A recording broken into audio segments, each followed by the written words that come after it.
some recoveries. And also, lastly, is the budget of operations and maintenance, which have been able to pinpoint specific areas where we can go into if that is permitted.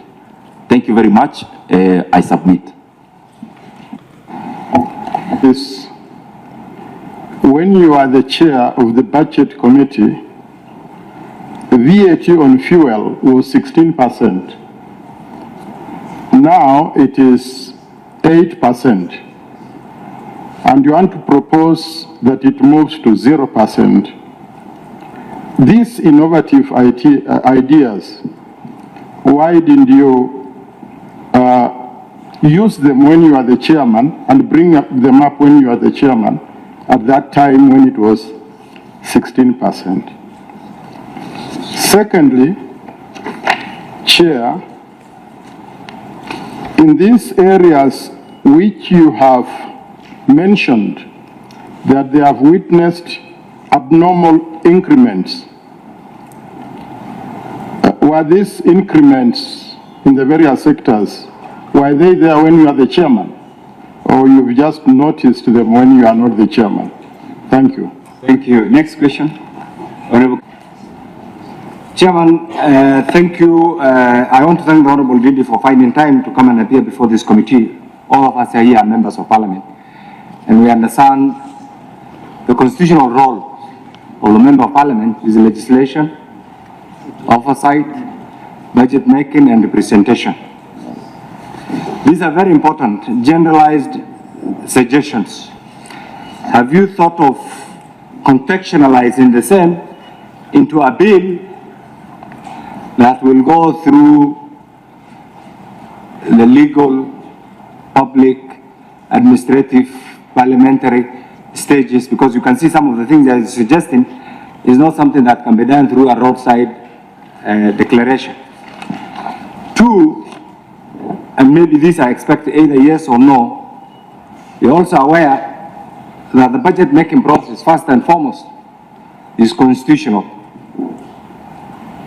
Two, just like all over the world, and Kenya being part of the civilized world, it's also political. Three, it's also driven by party manifestos. But that party manifesto, again, does not limit, because you can also have an alternative. That's why in other civilized world, we have the alternative position on anything that the party in power also says. And fourth, and more fundamentally, is public driven. Some of us are privileged. I've known you as even when you worked with Honorable Irungo Kangata, and when you as a member of Parliament, I've interacted with you as the chair of this committee. In the Kenyan scenario, Chairman, and this is the most unfortunate part, we speak from both sides, depending on where we are at that particular time. And that's why we are not doing well as a country. What is missing is the consistency, honesty, people-driven, people tailor-made policy pronouncement. We change. It's like weather. Today, because I am here politically and this is convenient, I just want to circumvent all the other process and say, this is what I think. Because all of us here have taken an oath to stand and protect, and even say project the image of this Premier Republic. That's why I've taken an oath of office as a Member of Parliament for Elders. So I want to ask my good friend here, these suggestions are very good, but you also remember, this is not the first time that when this crisis, this is my last part, this crisis was there immediately after the election. And you are privileged to have been the chairman of this very important committee. And this is not going to be again the last challenge. I'm sure the world is very dynamic. The whole international environment is, climate is convoluted, and therefore you are likely, we may be through with the Iranian, American, Middle East challenges, but that might be again route to something else. What are the differences at that time in terms of you as the chair then And right now, being the chair emeritus, and the circumstances immediately after the countdown of 2022, and the circumstances right now during this war, vis-a-vis these proposals. Thank you, Chairman. Members, I would like something. Chairman, I just want to allow members to ask, then you just respond. Would you not want to take all the questions and respond at the end? Chairman, I'm just requesting for your indulgence. Yes. Because I'm a human being and I want to give the best answers for the questions. Yes. Let's not take more than 4 in terms of rounds. That's my observation. Okay, so we have taken 2, eh? So let me have... Let's be constrained. Yes, thank you, Chair, and thank you, Honorable Ndindi Nyoro. Honorable Ndindi Nyoro, this fuel crisis is not just affecting Kenya, it's affecting the whole world due to the war in Middle East between the US and Iran. Would you be able to tell us which other country you have benchmarked your proposals from? Because this is happening worldwide, and me, I'm a doctor, I'm not an economist, but I would want to understand where else have you benchmarked these proposals that you are coming up with and it is working. Secondly, on the reduction of the 7 shilling fuel levy, you understand that this is on the road maintenance levy. You understand that we have 7 shillings for the securitization on the infrastructure fund. Could you be having other motives that you are targeting that infrastructure fund so that the government is not able to deliver on its infrastructure? And lastly, the president pronounced himself after meeting with the team that we'll have a reduction in the next cycle by the April of 10 shillings.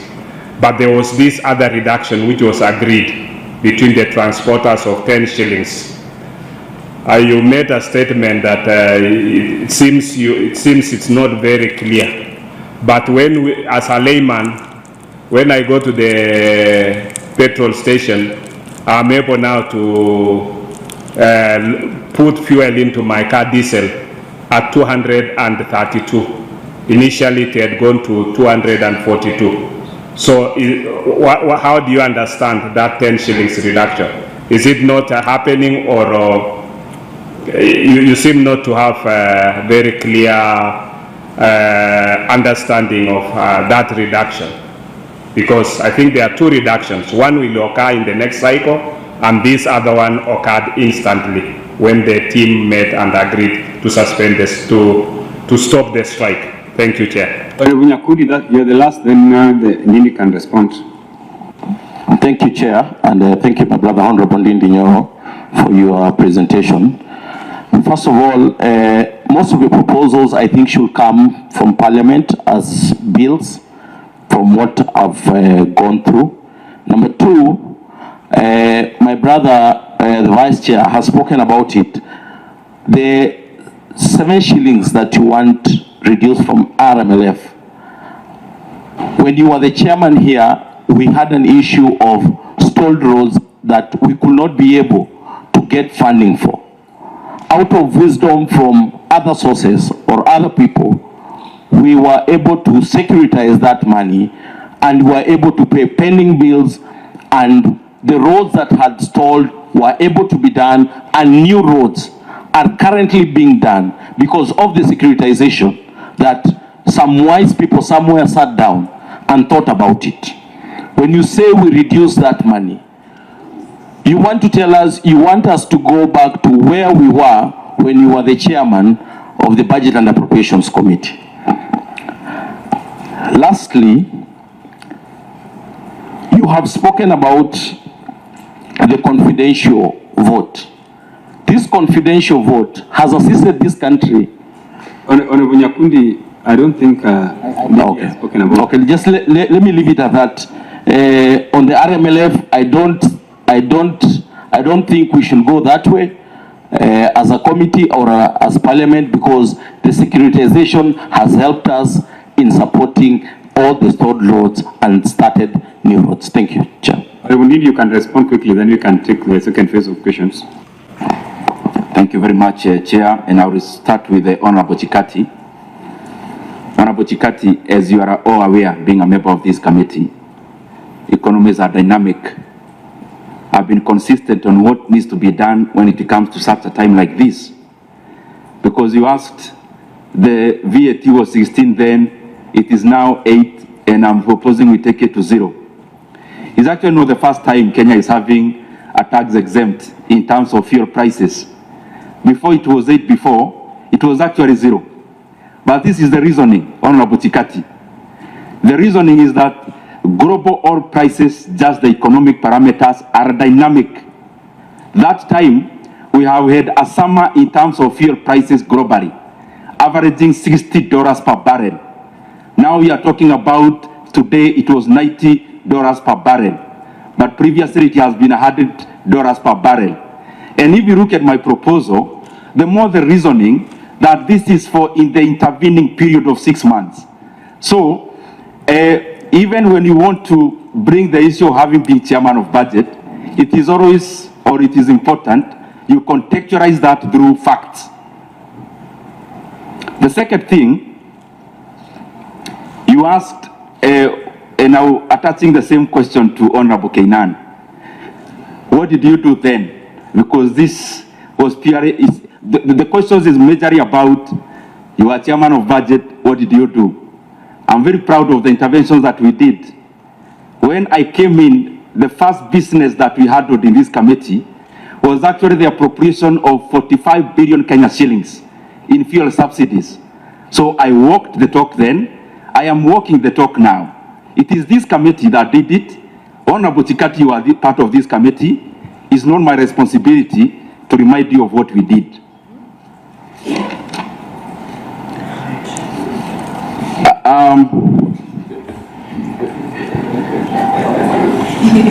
Honorable Kainan talked about,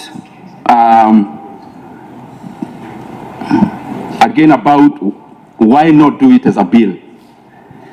When we have proposals like this, Honorable Kainan, and you know I respect you a lot, and thank you for even the demeanor at which you answered the question. We write proposals to Parliament. It's usually upon the wisdom of the bureaucracy of Parliament to choose the path. When I wrote the proposals, my intention was actually for a bill. But the bureaucracy of Parliament thought it would take long. The turnaround time of a private member's bill will be talking by December. So it will not be helpful at the moment. So that is why the clerk actually called me and requested that we do this process using this current scenario. And on the other one of why now, and he talked about consistency. I think I have exhibited consistency. When fuel prices were up in the year 2022, my clips are all around, when I was calling for the then government to reduce fuel prices, specifically for such reasons like this. And they went ahead and did it. So I've been consistent on that. In fact, you never find anywhere I have been a proponent of higher oil prices. Nowhere. And even if you found one, it can only be AI generated. So in terms of then consistency, we allocated for subsidy then when I was chairman. I'm calling for subsidies now when I am not. We appropriated that money because we thought it was important that we reduce fuel prices then, and it is still my intention even now that we reduce fuel prices.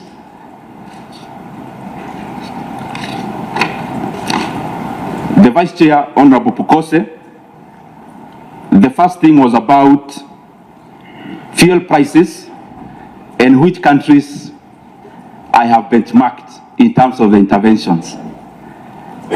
And I'll try to be very civil in my, don't take my word as the demeanor.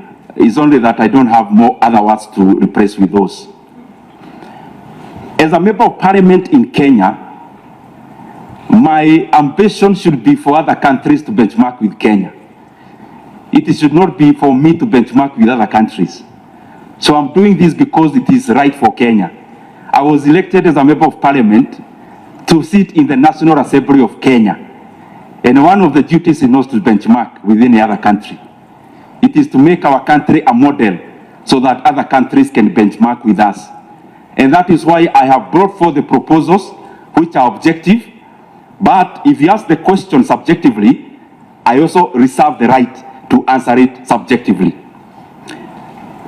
On numbers, the Kenya shilling 7 for RMLF. Honorable Ndindi, Yes. I didn't want to disrupt you, but you know you are appearing before us with proposals for us to consider so that we come up with a legislation that is helpful to the economy. So I would propose that you don't display arrogance to the members' questions. Just propose these solutions, then we will. At the end of the day, this committee is supposed to, adopt resolutions which will be good for the economy. But if you begin to, talk down the members, then it means you are not expecting these members to adopt your resolutions. I think spend more time persuading members. They will be able to, adopt your resolutions for the sake of the economy. Please proceed. Chairman, I'm well guided, and if you note the way I answered Honorable Kainan, it is exactly the same way he asked the question. If you replay the question of the Honorable Member I'm replying with the exact same demeanor. So, going to the issue of RMLF of 7 shillings, and the Honorable Pukose insinuated that the money has been securitized. Yes. Yes, okay, now.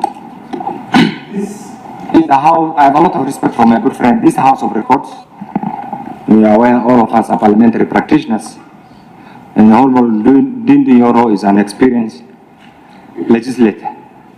When you appear before a parliamentary committee, basically which is an extension of the House, you are expected to abide by all the rules. And therefore, whereas in your appearance, in your responses, you attempt to respond to what a particular member has asked, your obligation is to the entire membership, not to that particular member. To that extent, I request you, because really everything here is unanswered. It is going to be historical. Our brother here, and times change, positions change. Kenya remains. He was our chairman. Tomorrow he may be the Minister for Finance. The other day, because the age is on the side, he may be something even bigger. We must be procedural. Procedural does not mean you are being demeaned. So I expected you to say, when I ask a question as a member of parliament for Elders and as a member of this committee, the answer belongs to the entire committee. So that bit, and I know it's not saying that, so that bit I think must be corrected so that what we get is directed at the entire membership, not to the person who has asked, so that we remain procedural.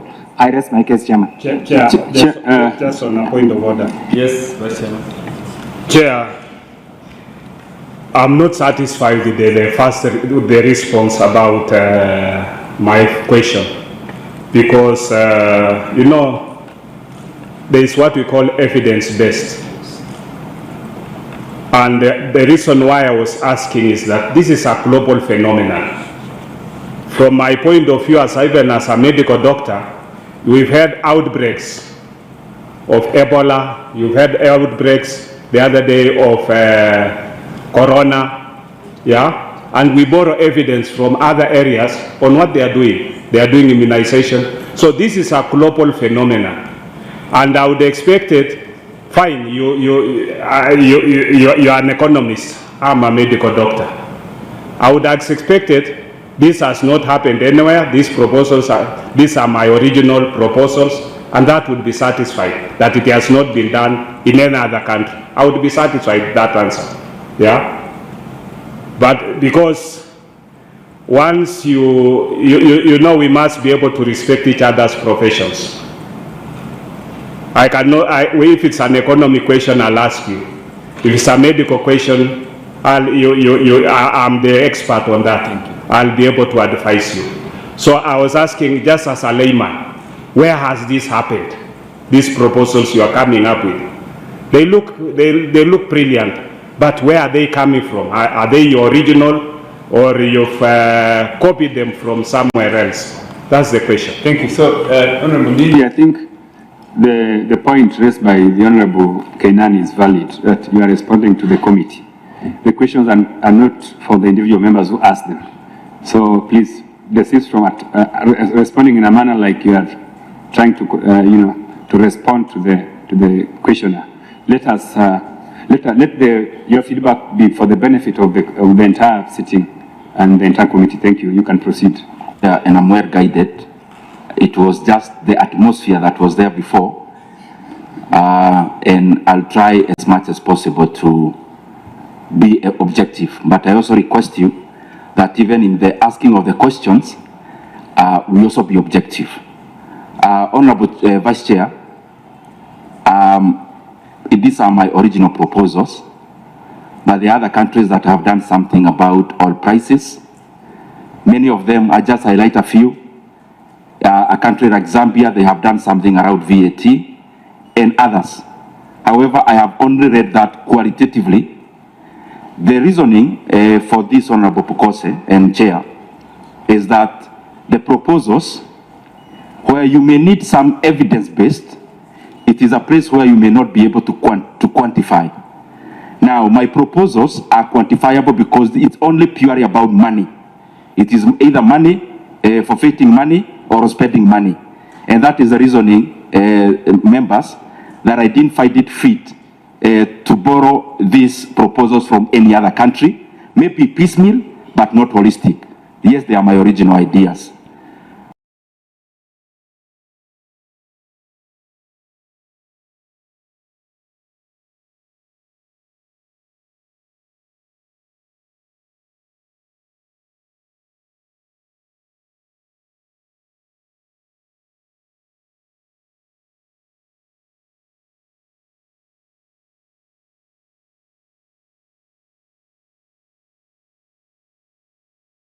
On the 7 shillings, as far as I'm concerned as a member of parliament, there is no securitization that has happened. Point being, I have asked for these details myself in terms of documents. And as we all say, parliament is a house of records.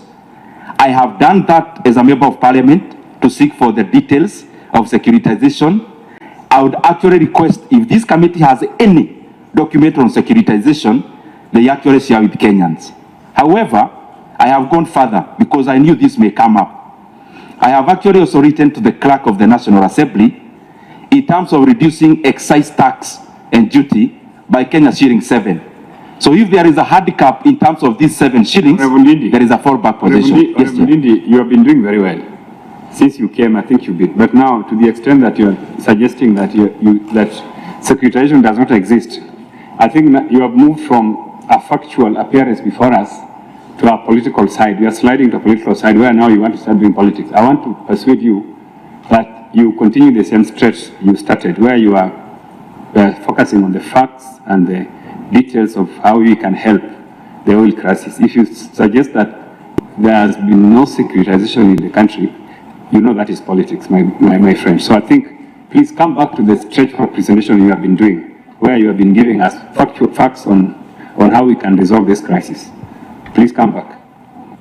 Honorable Chair, the thing is actually important. If, for example, today I purport that the country has allocated 1 trillion Kenya shillings to the education sector, I'll come to the budget and pull the allocation. Honorable Chair, with all due respect, the issue of securitization, I have done so. So I'm not even purporting. I have asked Parliament to give me any document there is about securitization.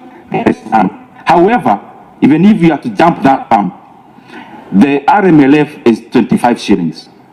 I'm proposing for a cut of 7. Assuming we'll get the documents of securitization, there is still 18 shillings remaining in the RMLF. So that's one arena. The other arena, which I have actually done so by writing to the clerk, is that we can also explore excise duty. So that if RMLF has been hedged somewhere or used as collateral, then there is a fallback in terms of excise. There was the issue of Honorable Chair of the Kenya shillings 10.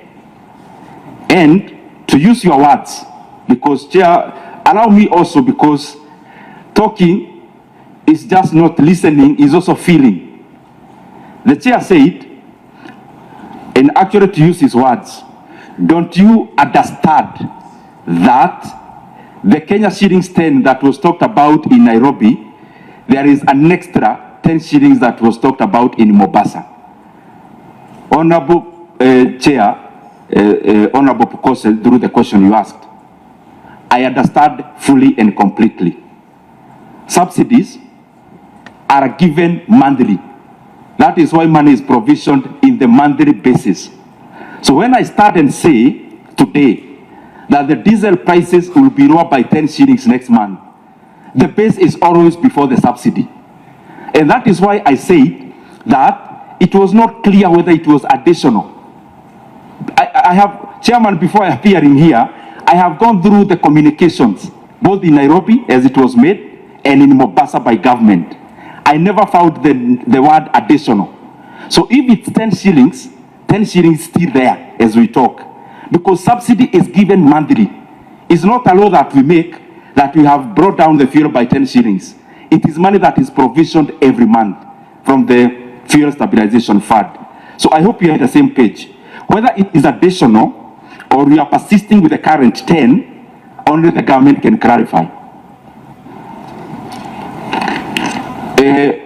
Honorable Nyakundi, why I never chose to do it as a bill? Precisely because it was not my choice.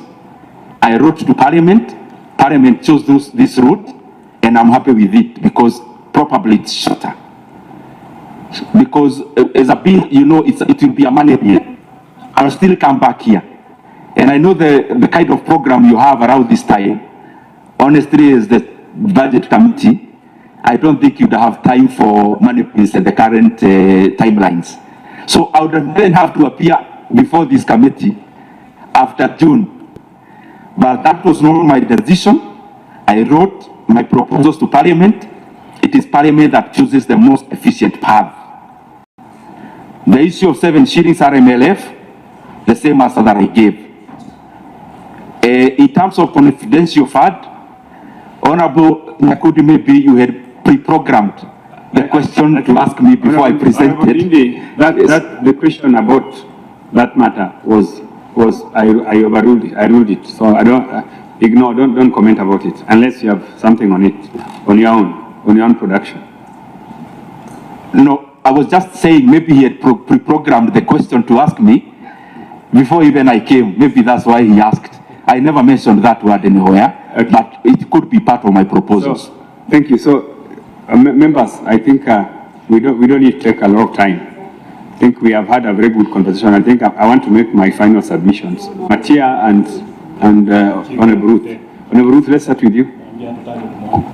Thank you very much, and I'd like to say, through the chair, to say that it's very commendable that you are actually looking for a solution for in a situation that is actually really affecting us as Kenyans. But on the 7% on the 7 shillings levy, I am of the opinion that yes, we do use it for road maintenance, and I don't know whether it's not there or it's there. But I was thinking of something that I would have wanted you to tackle. How about on the Petroleum Development Levy Fund? Because I think that Petroleum Levy Fund is one that actually we should consider even more than how we want to consider this reduction of the 7 shillings of the fuel maintenance levy, because that one has been there and is one that actually has not been used, and I don't know how it's being used, and I think it's something that we need to tackle. The Petroleum Development Levy Fund, I think is one you should consider. I'd also want to talk a bit more of the G2G, because as it is, and I'm not saying that I'm against anybody, I hope I'm just saying what my mind is that when we have a fixed price like we do on the G2G, is actually making us have a higher rate than if we, and you know, the fuel prices actually fluctuate. Yeah, and really, when we had the OTS, in the OTS and open tender system, we are able to determine sometimes mostly even lower prices for ourselves. So I think that some of those ones, including in what you're saying, might help us more than the VAT that you want us to reduce so much, because at the moment VAT is a very thorny issue. So maybe those are some of the things on that your presentation. But I must say that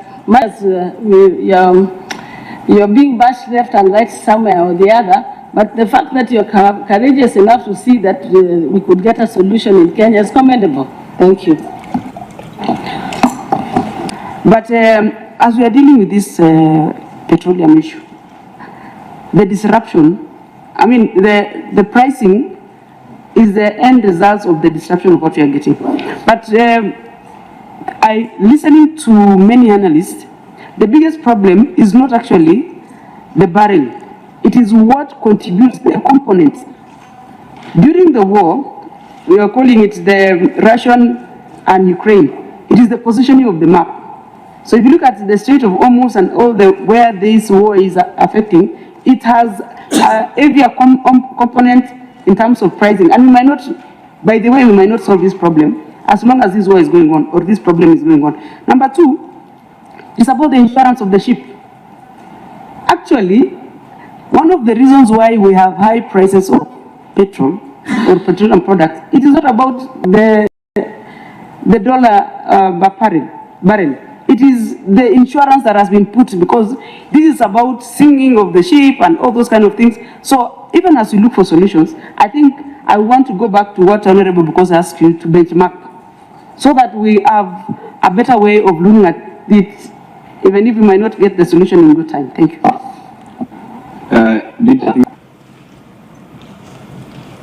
Oil away from paraffin, kerosene. Have you thought about reducing these levies on the electricity?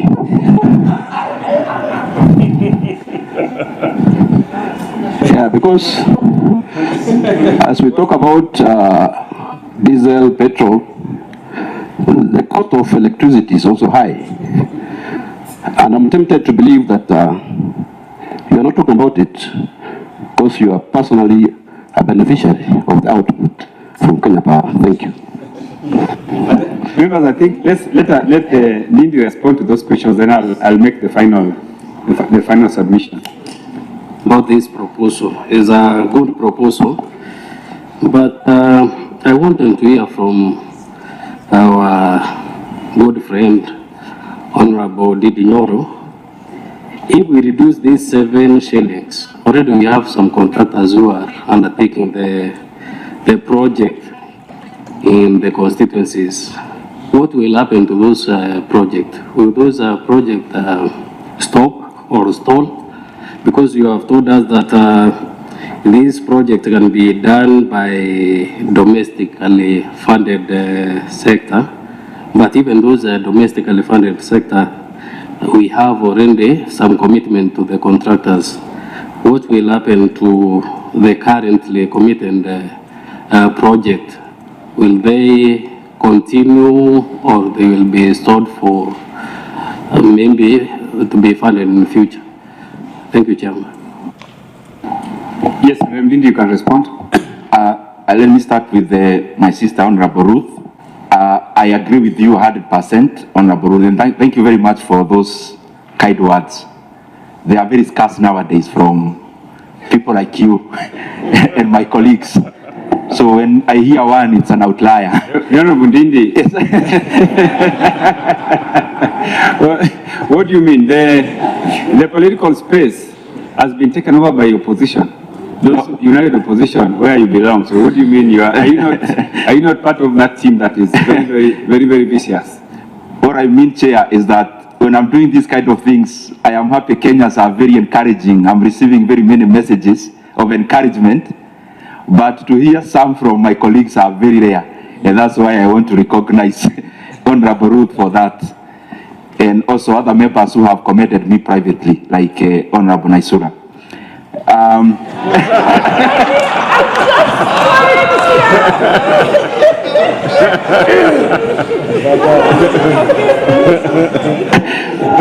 Chairman, please don't burn our house. Honorable Ndindi, please don't burn our house. Don't burn our house. Proceed. And I'll be replying to your message even later, Honorable Naisula. So the one for 7 shillings, I agree with you, Honorable Ruth.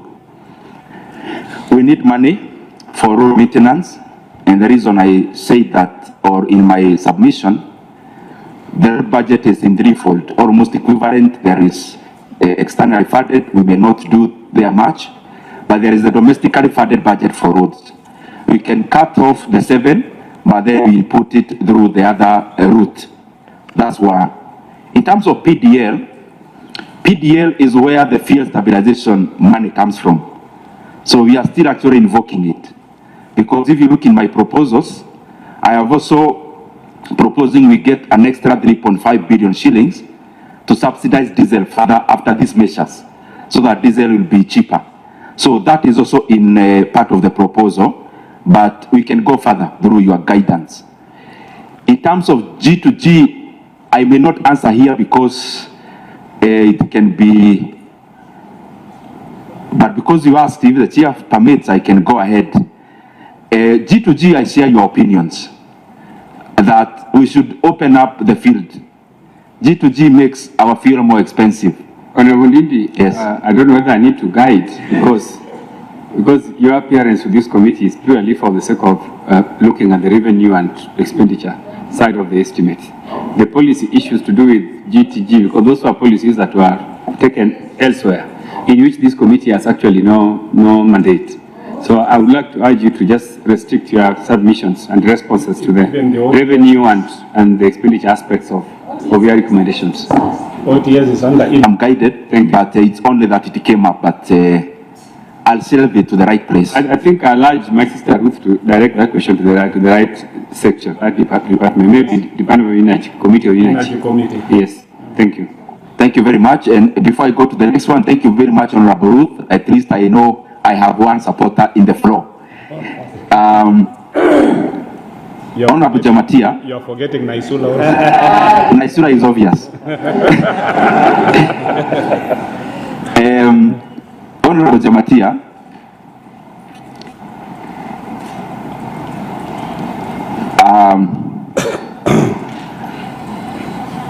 the solution that we are giving is surprising.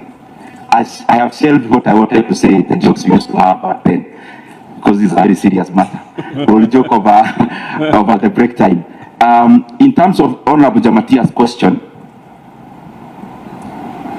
pricing of fuel in Kenya is a component of majorly 2 things. One is the landing cost. The second is taxes and levies.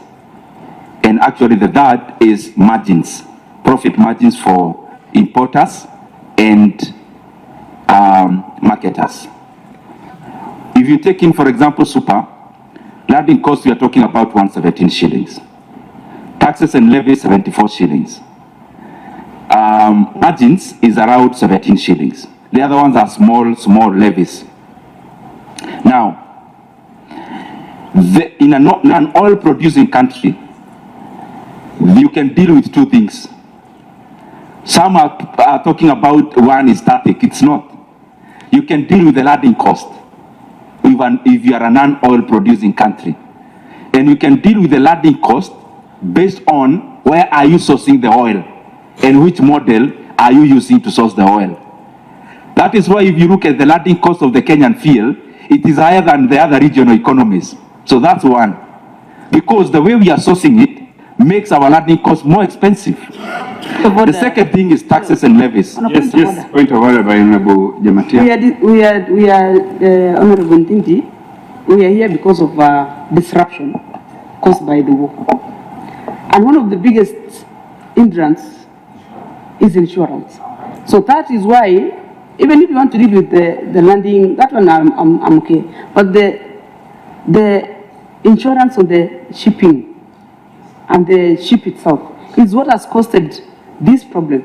So we are looking at, and look at the distance, and look at the situation that comes with it, so that we will look at the solution by not only looking at what we have, but also the worldview. For that clarification, what I meant, Honorable, is that there is a lot we can do in terms of landing cost, sourcing cheaply. There is a lot we can do in terms of access and levies, and there is also definitely something we can do about lowering the margins of the people involved. However, on the insurance and disruption is already embedded in the current oil prices globally. It is already internalized. The reason why the barrel of oil has moved from $60 per barrel to closer to $100 per barrel is because of internalizing those disruptions and costs associated. That maybe ship somewhere may have to travel for a longer distance. That's already embedded. And that's why the prices of oil are higher. So these are not extra costs over and above the global oil prices. They are already embedded in the current oil prices as we see them. Honorable Aseka talked about levies in terms of electricity. I actually hope that was a joke, but what happens, Honorable Aseka, because you are my friend, there are shares you bought for Equity Bank when I was chairman of budget. You are never called when Equity Bank is increasing our interest rates for the loans we take. That is the nature of our stock market here in Kenya. That minority shareholders, you are spectators. I am neither a director nor nothing. And also I call upon all of us here as members of parliament, let's love our country. Instead of making money and hiding it in Dubai and other havens, let us invest in companies here in Kenya without hiding our identities at the nominee accounts. And I read that talk. We inspire our capital markets by showing Kenyans that we have faith in our country. We may not have faith in the government, but we cannot lose faith in our country. Chair. Our Chair Emeritus, you support the VAT on electricity. You support electricity on levies, EPRA levies. You support forex levies. You support delivery levies, inflation levies on electricity, but you don't support those levies on oil. Declare your interest. Okay. Chairman, Honorable Ndindi, let me say something. Maybe just to reframe his question the way I understood it. I believe and I'm persuaded that the reason why you are here is to look for solutions so that Kenyans can lower their cost of living. That is one. You want Kenyans to have affordable fuel. So would you not want Kenyans to also have affordable electricity? Yes. Why do you want Kenyans only to enjoy cheaper fuel but not cheaper electricity? This is something that you would consider, given that the prices of electricity is going up. Would you also try to give us solutions for that? Thank you. You can now respond. Chairman, to answer it with the same words that you asked, I am glad that you have given me so much responsibilities as members of parliament that I can deal with all the matters that affect all our constituencies. I am one of the 290 members of parliament, and I am glad I'll do even the one for electricity if none of the members can do it. However, the way I got the question from Honorable Aseka was actually a banter in terms of, it is out in the public domain, I have some shares in Kenya Power. It is in that length that he asked. It's not actually about electricity. It's my being a shareholder in Kenya Power. And I threw it back to him because he's also very intelligent. Now that you have shares in Equity Bank and they increase our interest rates, do they consult you, Honorable Aseka? Secondly, I was just trying to say that minority shareholders, and I am proudly one in Kenyan companies, is that we do our research and buy shares, but we don't do that as majority stake shareholders where you have to be involved in the running of the company. And I want to say this for avoidance of doubt. I am very proud to be part and parcel of our capital markets. Not just Equity Bank, even other listed companies in our NSC. So that all of us as leaders should know that our economy needs whatever small resources that we have. Instead of hiding our money in tax havens in Dubai and elsewhere, we grow our own capital markets. And we don't hide our names at our nominee accounts. We actually buy through our names. I am proudly so. However, on the part of electricity, I think just like any other Kenyan and as a legislature, it makes all the sense. However, Chairman, just 1 minute. I would seek that members actually take time so that we don't become superficial. And it's not in bad faith. I'm just trying to look for the solution. In terms of electricity pricing, we need to hit the nail at the head. The current situation of Kenya, the electricity prices are higher in Kenya than most in the region based on one thing. And that one thing is called cost of production. You have Kenyan producing electricity at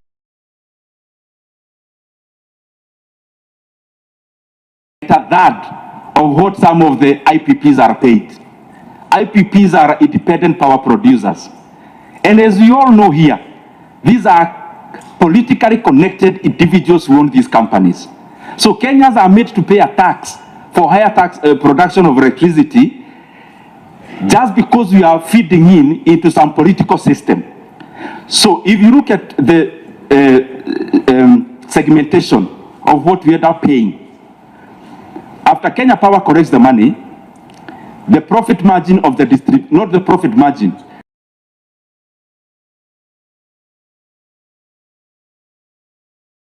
out of 100 shillings, their revenue could be around 20%. Most of the money goes to producers. If we actually need to handle this issue head on, we must deal with the issue of production. Thank you. Honorable John Paul, lastly. Honorable Ndindi, I think we can summarize. Honorable John Paul. Thank you. Chairman, point of order. The question which is being raised is that area of electricity as a need also, that is what Honorable Aseka is raising. Do you see it as a need to have a reduction in prices of electricity, or you are only seeing the need to reduce fuel and not electricity? I think Honorable Ndindi, that matter has been answered comprehensively. I want to propose that you respond to the question by Honorable John Paul, then I make my final submissions, then we close. Thank you. I would request you just half a minute on Honorable Secretary General's question. I see the need of electricity. I have answered it exhaustively. Maybe that is the pitfall of having premeditated questions, which were made before I came, so that we have to ask them even when they are answered. Honorable Ndindi, Honorable Ndindi again. That is very unfair. That is very derogatory because this is Parliament, and I believe that Kenyans have elected their representatives to come to Parliament, and they are here to represent their members. So there's nobody who has been sent by any other force other than their voters. So I think that one, I believe you've gone out of the stretch. So members, can we agree that this is enough, that we've done enough sufficient submission? Oh, sorry. Ndindi, I think we give you less than a minute so that you can close. Thank you very much, Honorable John. 7 shillings. We need the roads. Honorable Ndindi, please finish. Just proceed. On the contractors, Okay, then I'll give you time. I'll give you some time later. Let him respond to that question. Okay, Honorable Kenan, ask your question. Please use the microphone. What we have in this procedure, you may not see the need today. The answer here might be of evidential value at a date and time when you don't even anticipate, because these are house of rules. So mine is purely procedural.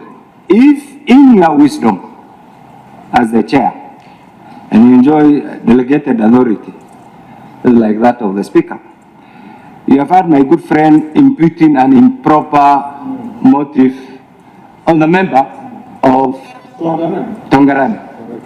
And superficially, you have asked my brother here to desist from that route. What I expected you to do at this juncture is for the withdrawal and expansion of that particular statement from the proceedings of the committee. Otherwise, you are our chair. Thank you. Honorable Kenan, you know the speaker does not have eyes. The speaker does not see. So I agree with you. And persistently to use the word premeditate. Didn't even go to school. We can't think. Listen. We sit here to premeditate. Honorable Chikati, I agree with Honorable Kenan that he has noted his eyes on that particular pronouncement by the Honorable Ndindi. Honorable Ndindi, please, on that aspect, could you kindly withdraw? Honorable Chair, when I came, Honorable Nyakudi asked the wrong question for my presentation. The question of electricity has been asked by four members, and I have actually answered.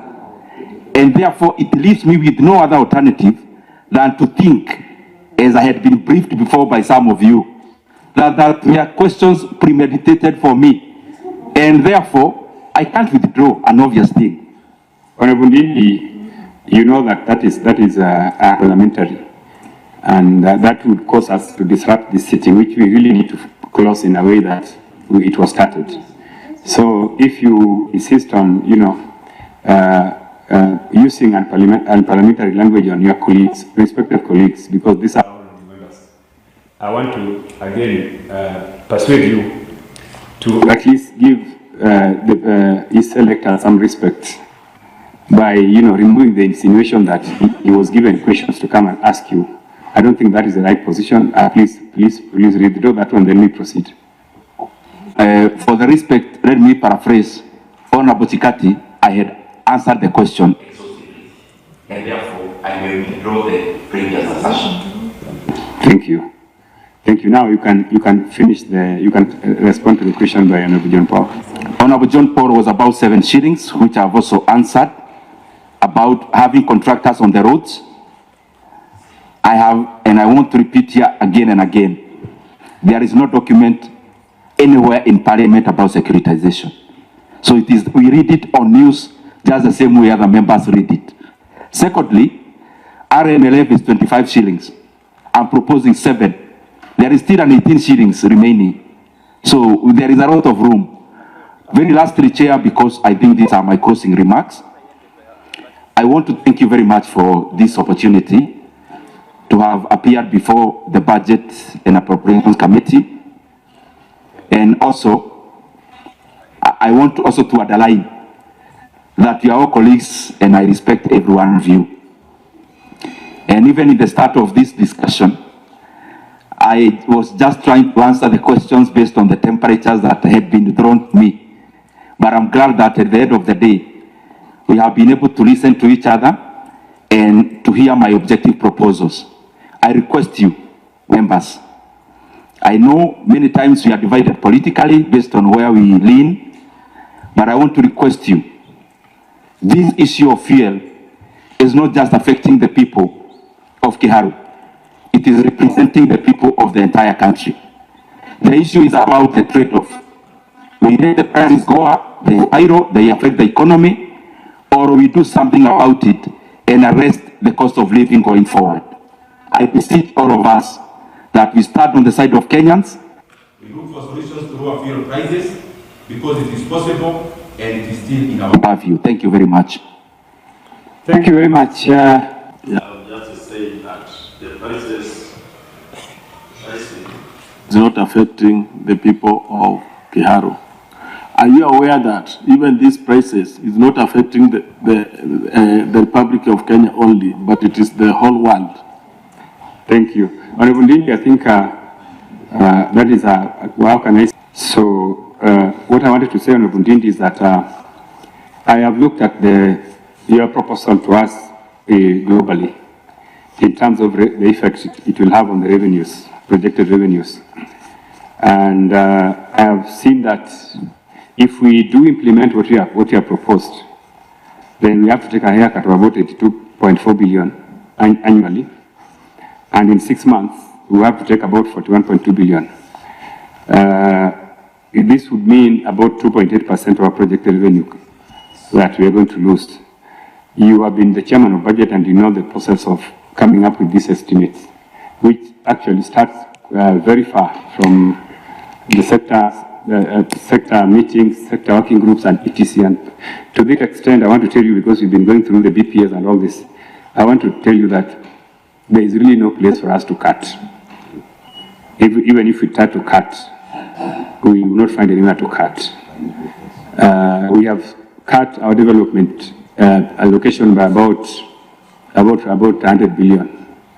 So from where you sit as the former chairman of budget, where would you propose that we cut? Because if we are to do this, if we are to engage in this process, we are to implement your proposal, these losses we'll have to get them from somewhere. The other alternative we have is to affect our fiscal deficit, which, as you know, also is quite steep. So I wanted to just, as you finalize, what do you want us to do? What do you think should work, so that you advise the committee to see what we can do? Because sincerely speak to you and tell you that cut 100 billion off the budget, we were not able to do it at all. Some of the development programs that are also happening in your constituency and all the parts of the country. I was actually to request the clerk to assign for me one person from the parliamentary budget office, so that we aggregate the proposals that I have. I actually have proposals that can save the expenditure side of 100 billion shillings. One area that I'm targeting is that we have to decimate completely, almost completely, foreign travel. And foreign travel here, I mean for everyone. As members of parliament leading the way, the executive and the judiciary. Second is that desperate times like this calls for all of us to have haircuts. And therefore, Honorable Chair, it will not be proper for me to name the other two without saying that the same constituents being affected by oil are the same that we serve. So CDF also has to sit around 2 billion shillings. The other thing, Honorable Chair, is something called O&M. And I don't want to sensationalize this meeting, but I know as much as you know. As the media has covered, and I have actually gone and tabulated, there are offices that are getting inordinately higher budget than previously. Our leaders, the top offices, namely State House, has to also lead the way. The last one, where we can get flesh, fat without even cutting the flesh, leave alone the bone. Chairman, as I look at you direct in your eyes, because you are brothers, you know areas in the budget that has gotten increment of over 25% this financial year alone. And because I don't want to sensationalize, I'll hand over to you specifics. I have actually tabulated over 100 billion Kenya shillings we can save out of the expenditure side. And you know what I'm saying. But if you want me to go direct and name it here, I'll do that. Honorable Ndindi Nyoro, thank you very much for your submissions. I will await I will designate budget office to sit down with you to see if those proposals you are making would make sense to this committee. Otherwise, I think members, you've listened to Ndindi Nyoro. I think the best thing now we do as the committee is to retreat back and look at those proposals and then maybe vote on them and see which ones we can carry the day. With members of budget committee on any proposal that you have. Thank you. The meeting is at. I will update you guys. Okay. Are we coming back? No. Let's go for now. Thank you.